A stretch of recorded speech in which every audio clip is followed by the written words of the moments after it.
সব কিছু পাবলিক করবে, আবার কমেন্ট করতে গেলেই বলবে এটা আমাদের পার্সোনাল বিষয়। এগুলো কেমন কথা? হ্যাঁ, যারা এই যে কন্টেন্ট ক্রিয়েটাররা আছো, আমিও কন্টেন্ট ছোটোখাটো হলেও তো ক্রিয়েটার, তো আমিও এটা আমাকে দিয়েও বলছি। এই যে আমরা যারা আছি না, তারা এখন যখন কোনো ভিডিও পোস্ট করি সেটা কিন্তু পাবলিক করেই করি।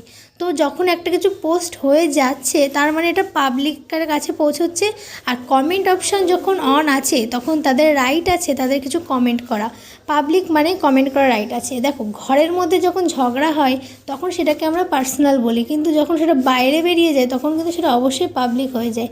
কিন্তু এখনকার কি দুনিয়া দেখেছো তো, সবাই কি করছে, ক্যামেরাটা অন করছে, নাও ওখানেই কান্না করছে, ওখানেই হাসছে, ওখানেই সব কিছু করছে। এগুলো কী ধরনের কন্টেন্ট?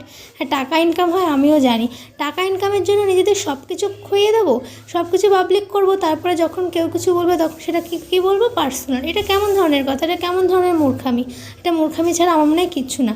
এটা কী ধরনের? তোমাদের যদি সমস্যা হয় তোমরা ঘরের মধ্যে সমস্যা মেটাও, তা না তোমরা ফেসবুকে এসে তোমাদের দুনিয়ার সমস্যার কথা বলছো। তুমি কী ভাবছো ফেসবুকের লোক এসে তোমার সমস্যা মেটাবে? আদৌ কোনো দিন হয়েছে দেখেছো যে কেউ কোনো সমস্যার সমাধান ফেসবুক থেকে পেয়েছে? যত গণ্ডগোল কিন্তু এই ফেসবুকের জন্যই হয়েছে বা ইউটিউবের জন্যই হয়েছে। এই সোশ্যাল মিডিয়াটাই এতটাই খারাপ, এর ভালোও আছে খারাপও আছে, কিন্তু এতটাই খারাপ ছড়িয়ে পড়ছে, সত্যি কথা মাঝে মাঝে অসহ্য লাগে যে এটা কেমন ধরনের আমাদের একটা যুগ এসেছে যেখানে মানুষ ক্যামেরা অন করে সজ্জা করে বসেছে কান্না করার জন্য, কান্না করে ভিডিও সিম্প্যাথি করানোর জন্য।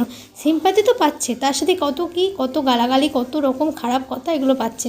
তাই সবার একটা কথাই বলবো, টাকা ইনকামের জন্য নিজেকে এতটা নিচে নামিও না। এবার তোমাদের যার কথা নিয়ে বলছি, এই যে আমাদের দেবলীনা নন্দী, আমি দেবলীনা দিকে খুব ভালোবাসি, ওর গলা তোমার ফেভারিট, কিন্তু এই জিনিসটা একটু বেশিই বাড়াবাড়ি লাগছে।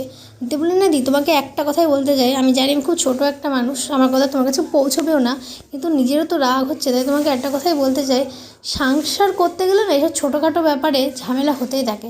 তুমি যে পাবলিক করে এমন করেছো যে আর কোনোদিনও তোমার প্রভাবের সাথে সংসার হবে না, কিন্তু এটা যদি পাবলিক না হতো, সায়ক দাদাভাইকেও আমি চিনি, অনেকবার দেখেছি, আমার খুব ভালো লাগে, সে যদি পাবলিক না করতো তোমরা অবশ্যই ঘরের মধ্যে সমস্যাটা মিটিয়ে আবার হ্যাপিলি ম্যারিড লাইফ শুরু করতে পারতে। কিন্তু এখন এটা এমন পর্যায়ে পৌঁছে গেছে সেটা সম্ভবই না। তাই তোমাদের একটা কথাই বলবো, পাবলিক করার পরে কেউ পার্সোনাল বলে কথা বলতে আসবে না।